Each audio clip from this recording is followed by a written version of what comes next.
எந்த அநியாயத்தை? பக்கத்து வீட்டுக்காரி சுத்தத்தை பத்தி எனக்கே சொல்லித்தாரா. அப்படியா? எவ்வளவு சுத்தமானவன் நீ.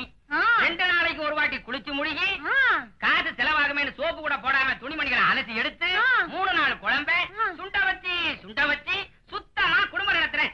அப்பேற்பட்ட உன்கிட்ட சுத்தத்தை பத்தி பேசுனாங்க. ஆமா, நீ எதுக்காக பக்கத்து வீட்டுக்கு போன? சிரிக்கிறதுக்காகயா? இல்லைங்க, கரண்டி மிளகாத்தூள் கடன் வாங்க. குடுக்கலையா? இல்லையே. குடுத்திருந்தாலாவது பரவாயில்ல, பேசிட்டு போகட்டுமேனு விட்டுருக்கலாம். அத விடு. இப்ப நீ என்ன பண்ற? சூட எனக்கு ஒரு காபி போட்டு தர்றேன்.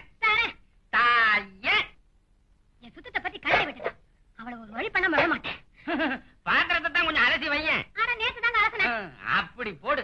சுத்த குல திலகமே, நீ வாழ்க, உன் குலம் வாழ்க, உன் கோத்திரம் வாழ்க. ஆனா பாத்திரம் மட்டும் பத்திரமா இருக்கட்டும் தாயே.